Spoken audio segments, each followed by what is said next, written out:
much. I want to get to Houston Mayor Sylvester Turner, who is holding a news conference this morning to lay out the city's recommendations on police reform. Let's listen in.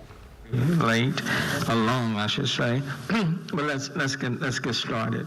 And today I'm standing with several members of City Council, Councilmember Abby Kamen, who's the chair of Homeland Security and Public Safety, Councilmember Evan Shabazz, Councilmember Cisneros, Councilmember Pollard, Councilmember Plummer, Councilmember Alcorn, Councilmember Jackson.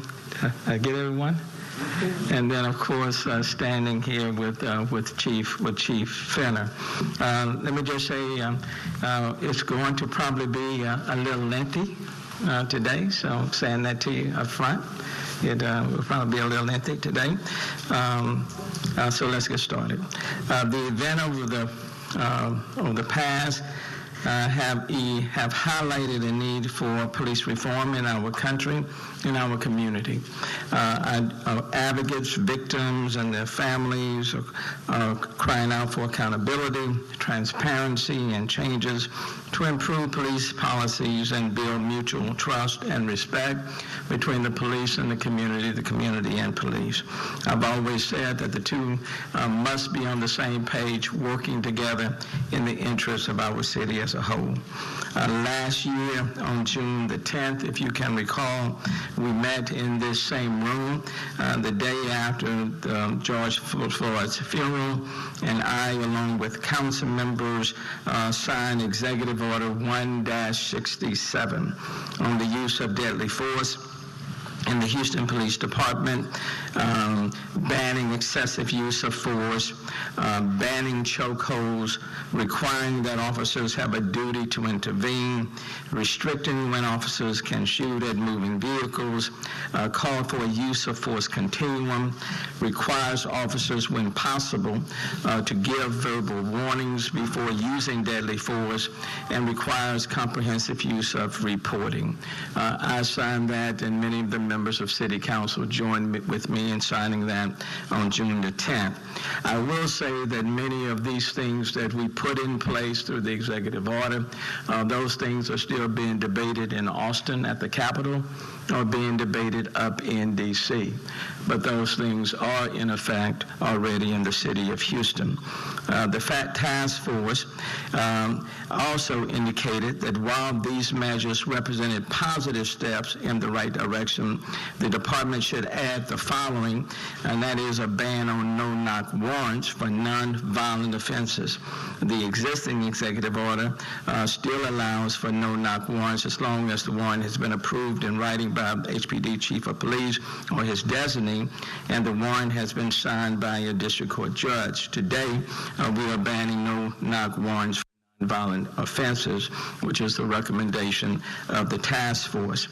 On June, and I do want to acknowledge also at the outset this task force that was headed by Larry Payne. You're going to be hearing me mention his name several with the members of the task force, the 45 members.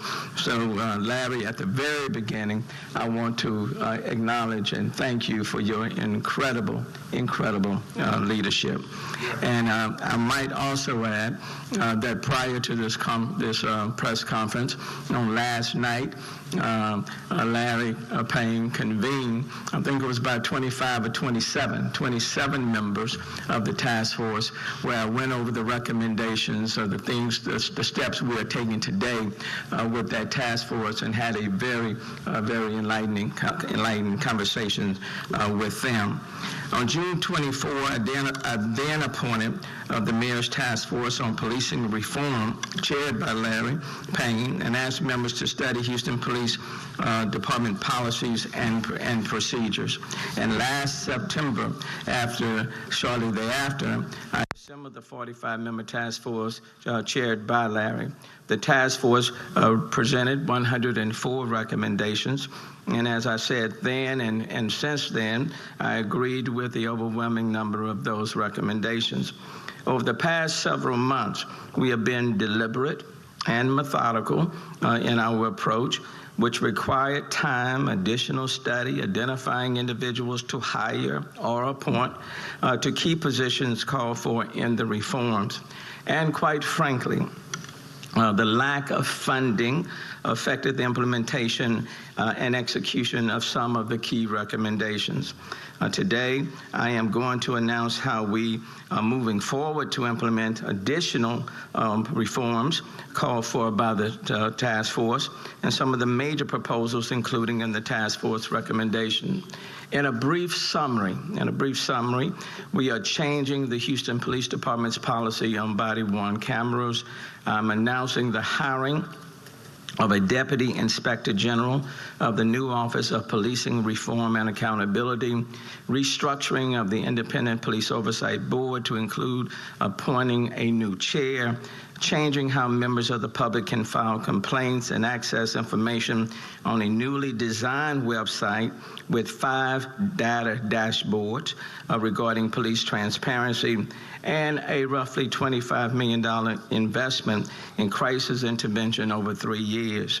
The task force recommended that we integrate respectful, consistent, and meaningful community engagement and input into existing work practices, including recruiting, training, patrolling, and promoting. We are expanding community engagement into cadet training, as well as post-training in that first year. We will continue to partner with Sam Houston State University, but we will broaden our reach to include a partnership with Texas Southern University, and I've had the privilege of talking to President Hewlett already at Texas Southern, and he has graciously agreed to partner with us, and with Prairie View A&M Ruth J. Simmons Center for Race and Justice to conduct community surveys, use technology to obtain real-time feedback, ask for community input on recruiting materials, and we will publish the findings. All of these recommendations come from the task force.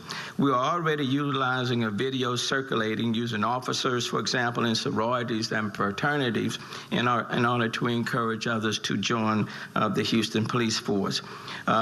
In the past, in terms of the application process, we have asked for people's credit scoring. We will no longer be asking for credit scores anymore.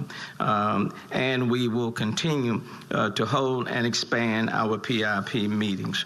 With regards to independent oversight, the task force recommended that we overhaul the current Independent Police Officer Board to support a full-time paid administrative and investigative staff accompanied by a diverse civilian board to hold HPD accountable to a higher standard.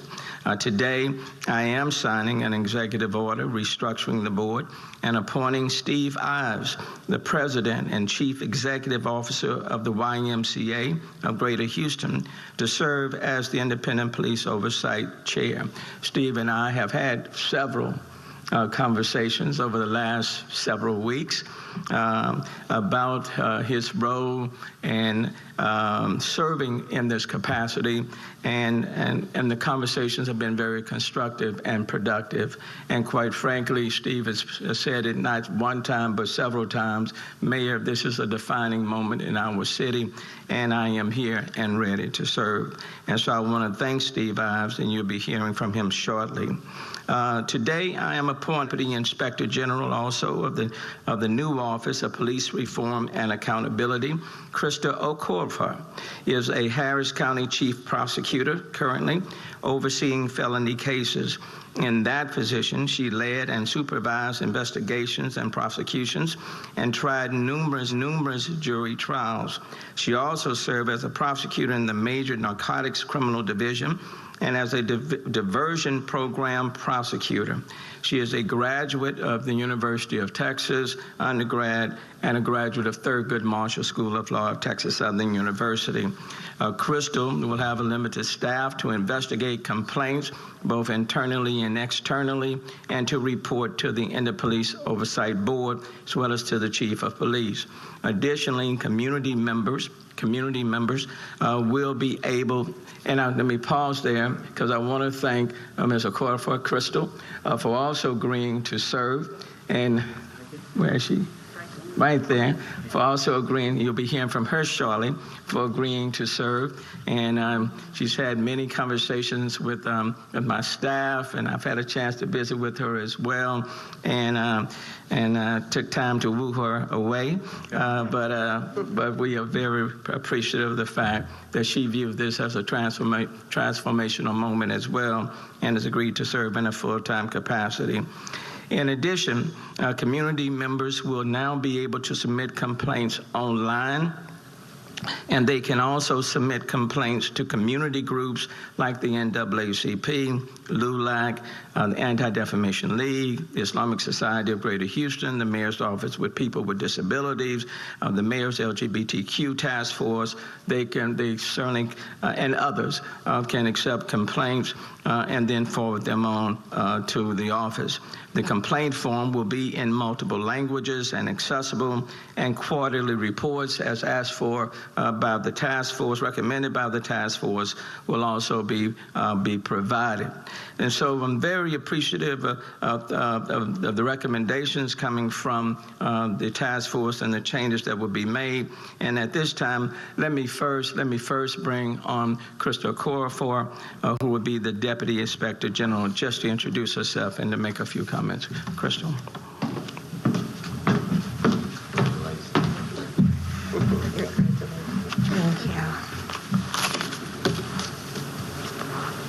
Thank you, Mayor Turner. First and foremost, I'd like to thank God. I would also like to thank my amazing support system, my husband, my 2 sons, and all of my family and friends, without whose support I would not be here today. When I was first considering this position, I thought about the words of my parents that they said when I was growing up. They said, "Time doesn't change things, people change things." With that in mind, I thought about my 2 sons and the kind of world I'd like to see them grow up in. And I thought about how the change needs to happen, and I knew that I must accept this position to be a part of the change for my home, Houston, Texas. And with that said, I would like to thank all of the people of Houston. I thank you all because during these trying times, when so many cities have been divided, Houston has been united. We have been united in our outcry for change, and the Office of Policing Reform and Accountability is a direct result of the change the people have asked for. I want actions, not words, to be the hallmark of this office. I want the people to know that I am here, and you are welcome anytime. My door is always open. Thank you guys, and I look forward to working with you.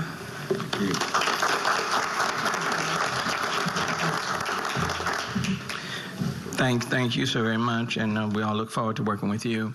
And then the new chair of the Independent Police Oversight Board will be Stephen Ayers, the president of the YMCA. Stephen.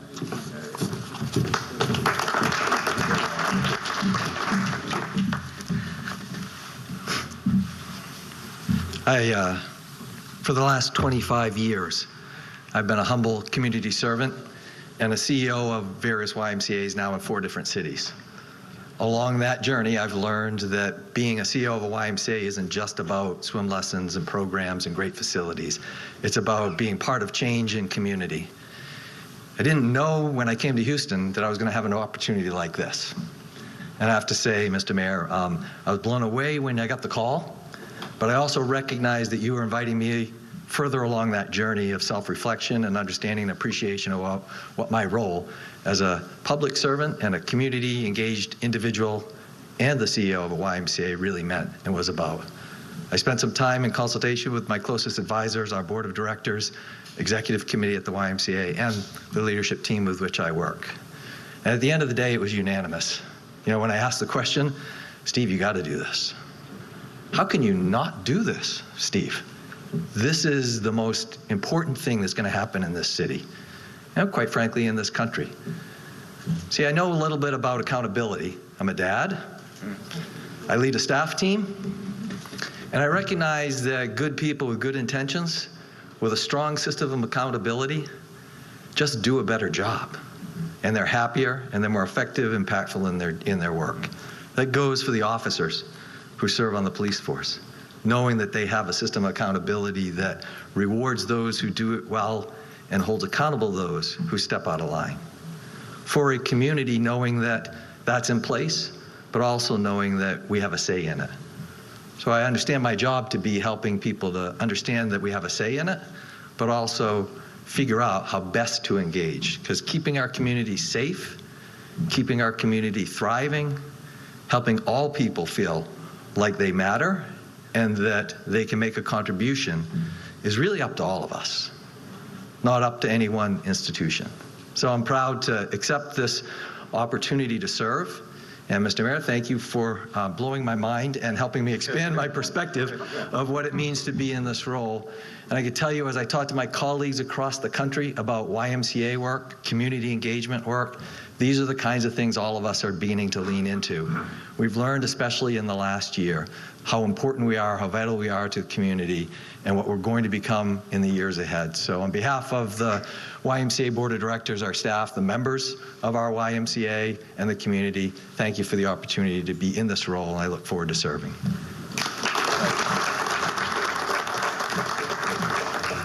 Thank you, Steve. The task force recommended a balance of power dynamics between the Houston Police Department and Houstonians by releasing body-worn camera footage of critical incidents in a consistent and timely manner. I will tell you that we will adhere to the recommendations on the release of body-worn cameras that was outlined in recommendations 1 and 2 on page 52 of that report. Let me pause now and bring up Chief Troy Fenner. Thank you, Mayor.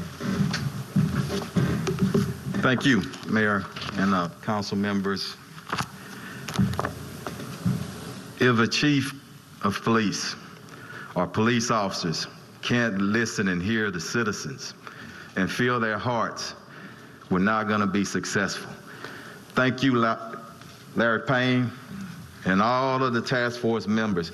This is a great piece of work, and this is the start of much more to come. Thank you for being here. My union president, Doug Griffin, thank you for being here. The mayor said it. We can't just talk transparency and accountability and don't do it. Everywhere I went in this city for the last few weeks, and even when I was executive assistant chief, the one question would come, Chief, what y'all gonna do about releasing body-worn cameras? What are y'all gonna do about it? When are y'all gonna? The mayor has given the marching orders, and I totally agree. 30 days. Within 30 days, we're releasing all officer-involved shootings where there is an injury or a death, period. Moving forward in my administration. What does that mean? And how should it work? Some may ask, you know, why does it take so long to release the videos? It's a lot that goes into it. I don't want to release something premature where we don't have all the angles. If it's a shooting where you have multiple officers that discharge or multiple officers who viewed it in their camera, we have to get all that.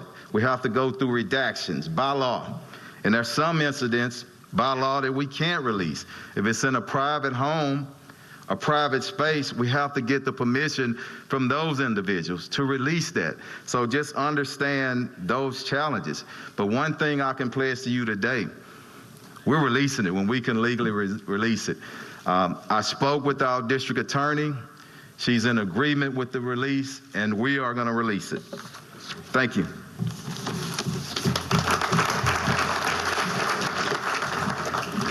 Thank you, Chief. And again, in recommendations 1 and 2, we'll implement clear and transparent dissemination and timelines.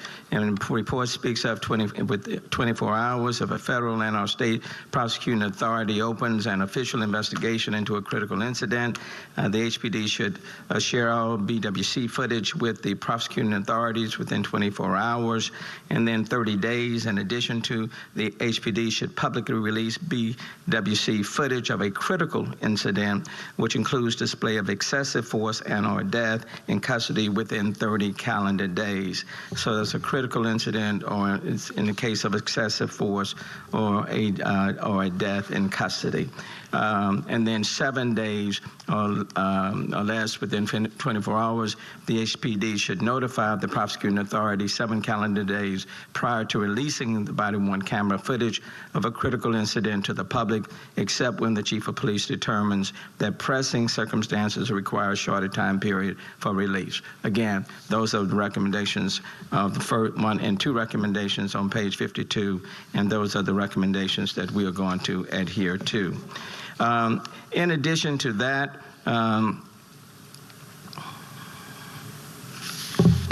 today we are launching the Police Transparency Task Force website. I know a number of council members have participated in this process. I know the chair of Public Safety, Homeland Security, Councilman Pollard and his staff have been integrally involved in this process, as well as others. But it will go live, these dashboards and website, the end of May. This recommendation is included in the Mayor's Task Force on Policing Reform. The website will include an online complaint form and 5 data dashboards showing key statistics about the Houston Police Department, citing release, traffic stops by race, ethnicity, and gender, use of force, HPD disciplinary actions, and HPD to diversity, amongst other things. The online form represents a major leap forward from the current process, and people will be able to begin the complaint process at their convenience and anonymously if they choose. I think we have a brief presentation on this website and the 5 dashboards. This video is an overview of the technology initiatives that are part of Mayor Sylvester Turner's Police Transparency Project. For this initial phase of the project, Mayor Turner identified 2 big areas of focus. The first is an online complaint form. This will give people the ability to begin the complaint process about an HPD officer online. Do we need to start? The second are a series of data dashboards that look at police performance. I think you need to start. These 2 areas of focus are rooted in 7 recommendations.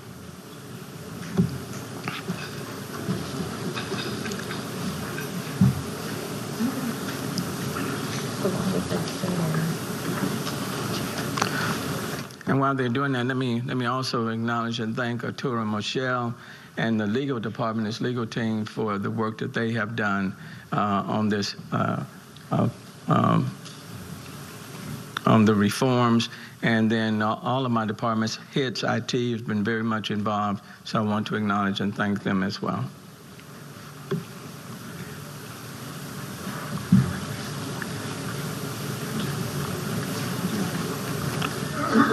Be available in 5 languages.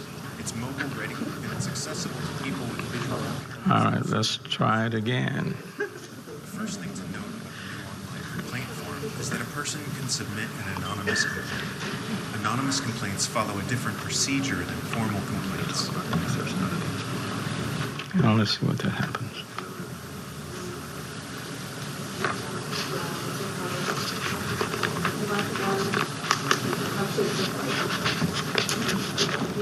This video is an overview of technology initiatives that are part of Mayor Sylvester Turner's Police Transparency Project.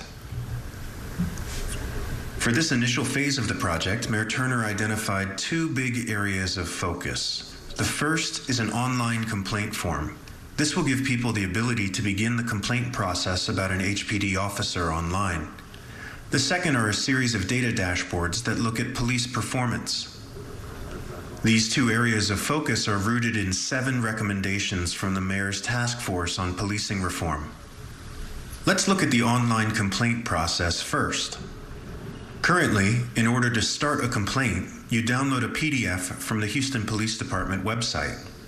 This PDF requires a lot of personal information. When it's complete, it's signed and notarized, and an investigation can begin. However, this presents a barrier for people who want to start a complaint but aren't ready to provide such detailed information. We've reviewed what other police departments in Texas are doing and identified the most user-friendly processes. Then, we built a new online complaint form that's user-friendly. The complaint form will be available in 5 languages, it's mobile-ready, and it's accessible to people with visual impairments through screen reading software. The first thing to note about the new online complaint form is that a person can submit an anonymous complaint. Anonymous complaints follow a different procedure than formal complaints. The details of that procedure are provided at the very beginning of the form so the user knows what the next steps might be. The form also collects incident information such as date, time, and location. It also provides the ability to collect more details about the incident. These details are based on yes/no questions such as, were you arrested or were you injured? If the answer to any of those questions is yes, then a box appears to collect more information. There is also an option of including witness information, as well as providing photo and video evidence. Under state law, a formal investigation does require a signed and notarized affidavit, but we hope this online form makes it a lot easier for someone to start the process. Next, I'm going to show you 5 different dashboards related to data about the Houston Police Department. All of these dashboards follow a click anywhere approach, meaning you can click on any bar, any chart, any slice of the pie, and it will automatically filter the data. 3 of these dashboards are looking outward. You've been listening to Houston Mayor Sylvester Turner's news conference. The mayor announcing some major policing reform changes. Those recommendations are coming by the way of the mayor's task force on policing reform. Those recommendations, those changes include a police transparency task force dashboard. The public can also file complaints online now. You can continue watching this news conference on click2houston.com. Stay with us. We'll be right back. The traffic stops dashboard.